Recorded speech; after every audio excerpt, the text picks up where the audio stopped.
Hello and welcome. So today we have just interesting lecture about the Kamsky Gambit line in the Sicilian Nidor defense. So just last week in the match against Veselin Topalov, against the former world champion, Kamsky offered quite interesting gambit line after e4, c5, knight f3, d6, d4, c takes d4, knight takes d4, knight f6, knight c3 and a6. It was just not a big surprise that Veselin Topalov is choosing his favorite Nidor variation of the Sicilian defense. So here, instead of going for the standard continuation, bishop e3, bishop g5, bishop e2, or even bishop c4, Kamsky played sideline a4. And classically, if black now plays simply e6, that white can just go for bishop e3, then bishop e2, short castling, and we are transposing the game into the standard variation of the Scheveningen line. So it is just well-known position which occurred more than 1,000 times, and even in the World Championship match of Kasparov against Karpov, Kasparov against Anand. So this opening line was extremely popular. However, Kamsky had something different idea, because according to the theory, the strongest continuation here is knight c6. When black is ready even at some point to go for the dragon line after g6 and bishop g7, or to play e6 or to play e5. So black has just a number of opportunities. So in the home preparation, one of the Kamsky's second, Emil Sutovsky, one of the strongest grandmaster from Israel, who is a former European champion and 2 times winner of a Olympic medal in the 2 last Olympiads. So Emil found here very interesting idea, which later on was clearly Kamsky's team deeply analyzed. So this is idea a4, a5, and this is a move which Kamsky used in his first game of the match against Veselin Topalov, which just finished a week ago. So after a4 and a5, white just sacrificed the pawn for nothing, looks like. So this idea is so unusual and so creative that I even never found even a single game for this line. So black has not so nice choice. The problem of a4, a5 moves that if you play now a6 after bishop e3 or knight takes c6, which was played by Kamsky, so white has already the pawn on a5, which gives him additional opportunity to control the b6 square. So to this b6 square also could arrive also knight from a4 to b6, also bishop from a3 to b6. At the same time, white is continuing normally here after bishop d3 and short castling. However, the big question, of course, we have to ask, so why Topalov, after the long and deep consideration, decided to avoid accepting of this pawn sacrifice? He doesn't like to play knight takes a5 because Kamsky prepared here the move knight e5, sacrificing one more pawn. So it's not so easy to discover what exactly going on after knight takes e4, because black now 2 pawns up and he has no clear weaknesses. Yeah, white's knight on d5 and d4 really brilliantly posed into the center, and as we know, the control over the center square is one of the most important position factors in the chess game. However, there are no clear threats right now, and the move like queen e2 or queen d3 only gives slight advantage, a slight compensation for white.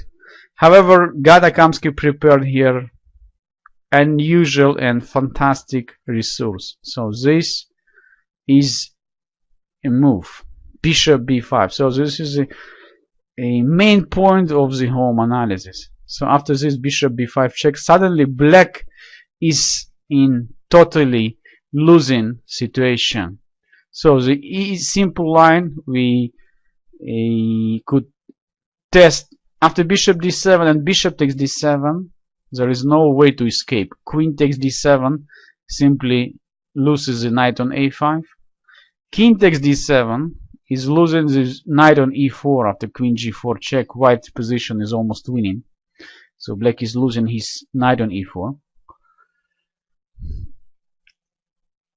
Clearly that knight c6 cannot be recommended because knight takes c6, b takes c6, bishop takes c6, and white is winning by force. It's not just a exchange up. Black queen also cannot capture on a8 because knight c7 and game is over.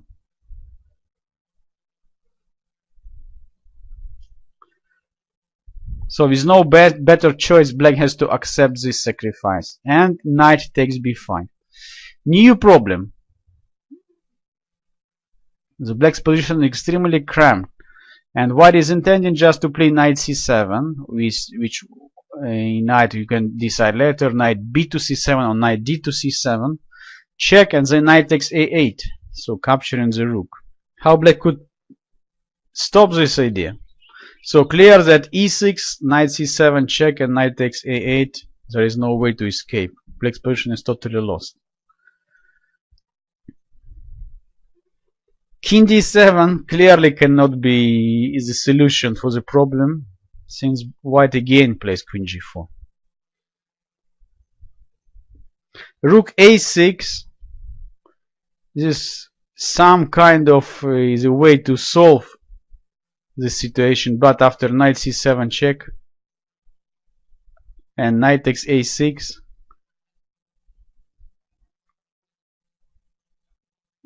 so white again could play queen g4, and black is having very bad position. So white is winning almost everywhere.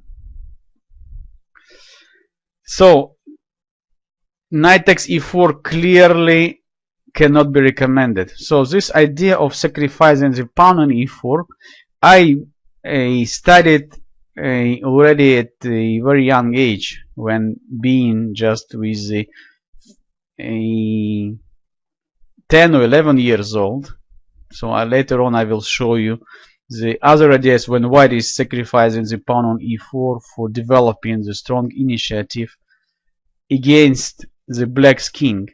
However, let's back to this position and try to analyze what exactly Kamsky prepared for the knight d5. So let's say what happened if black is not accepting the sacrifice and playing move like knight c6. Clearly that white could play just bishop e3, intending knight takes c6, intending bishop b6, intending also knight after knight takes d5, e takes d5, knight takes d4, and queen takes d4. Look at that. Even here it's so difficult for black to escape from the troubles.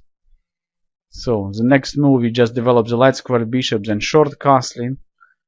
For black is still not so easy to solve all the problems.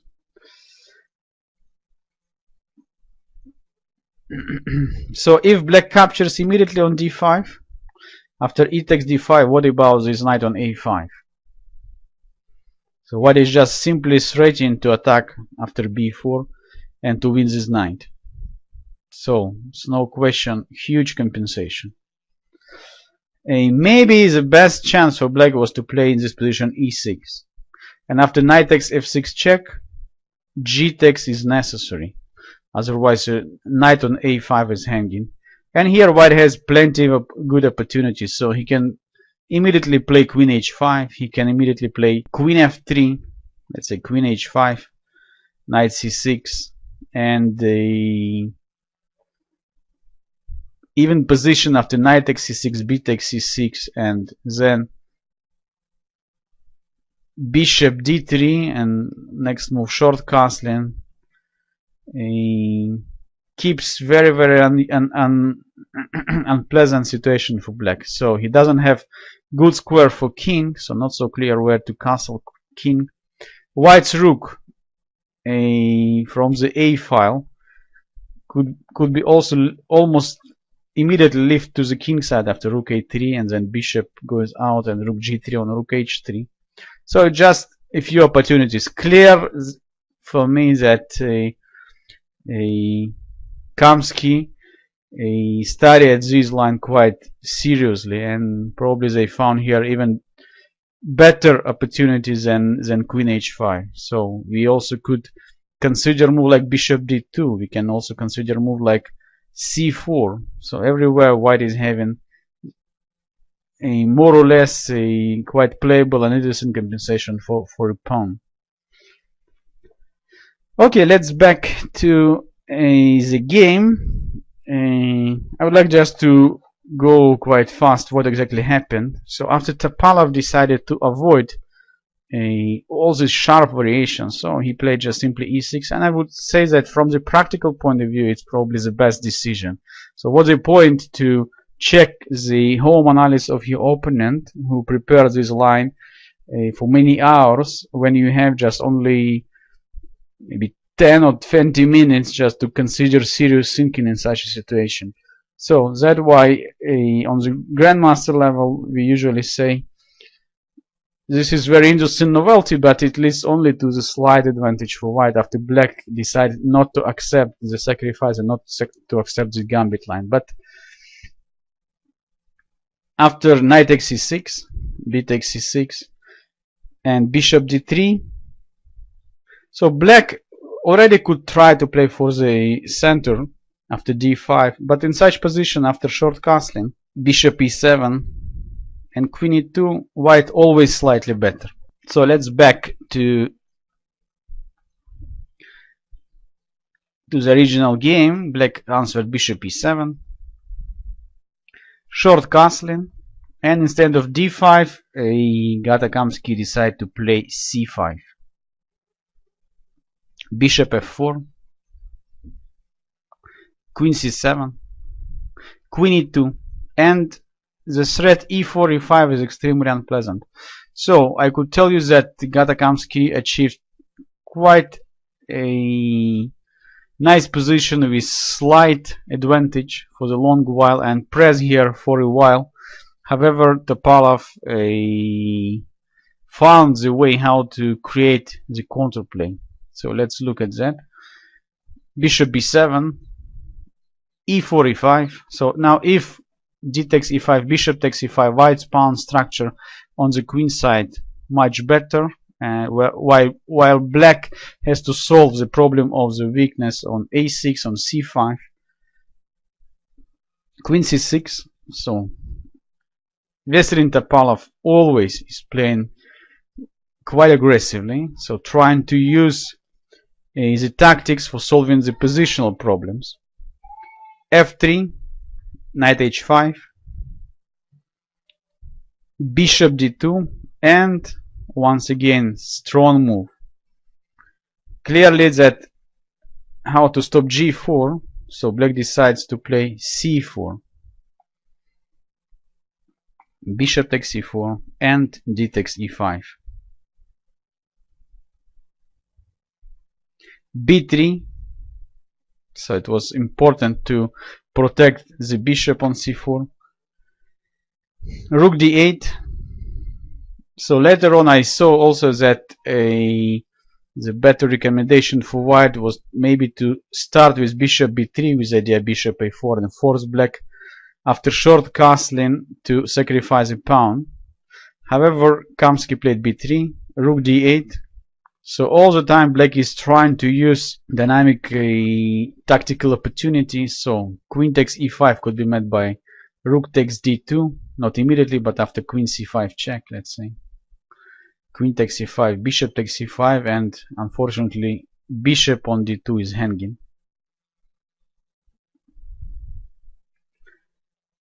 So Kamsky played rook a to d1, queen c5 check, king h1,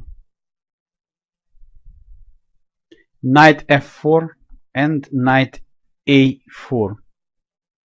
Knight takes e2, knight takes c5, bishop takes c5, bishop takes e2, king e7. So this endgame is very interesting. Black is having pawns majority in the center and on the king side. White is having 2 extra pawns and clear pawns majority on the queen side. So white could try starting here with c3 and then b4. However, Kamsky decides that b4 is also quite nice a way to push the pawns forward and trying to create very fast the passer on the queen side. However, very typical move. Rook takes d2. For black, important to destroy the pawn structure. So for that price, we are ready even to sacrifice the exchange. Rook takes d2. Bishop takes b4. Rook d3 and bishop d5. So objectively, this position is slightly better for white. However, without much troubles, Vesselin Topalov achieved the draw result. So after rook b1, bishop takes a5, rook a3, bishop d2, rook takes a6. So maybe c4 was slightly better because now black turn to play rook c8, rook a7 check, king f6, bishop d3. So from here it's not so clear who is playing for win. Bishop e3, rook a4 and h5. So black is ready to move these pawns on the king side. After g5, king g7, f5, and then g4. White could find himself in the troubles. Bishop e4 unfortunately doesn't work because white is losing this pawn on c2. Rook a to b4, rook c3, very important blocking move. So now the c pawn cannot be moved anymore. h4, g6, king h2, king g7, rook a4, f5. So from the black's point of view, I already prefer the black's position.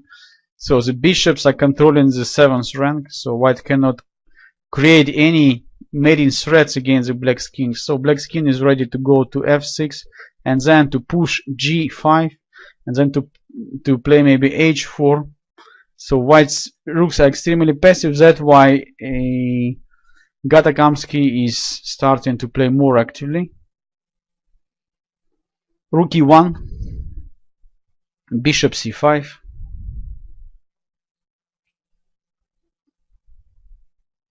rook e2, king f6. So it was not possible to capture on e5, of course, because after bishop d6 the rook is pinned.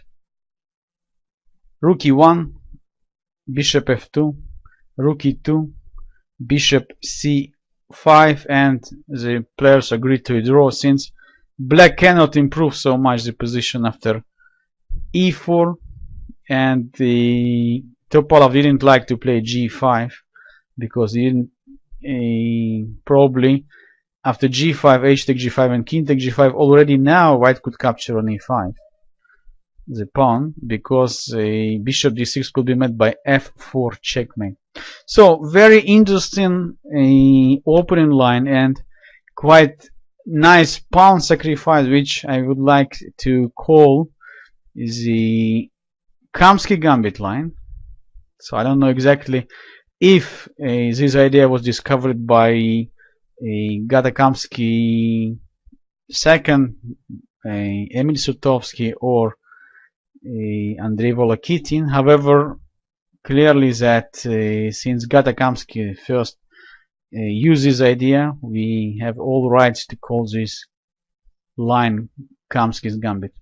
Just to have a additional overview about the white sacrifice in the Sicilian opening, I would like to show you one more interesting line when white is sacrificing e4 pawn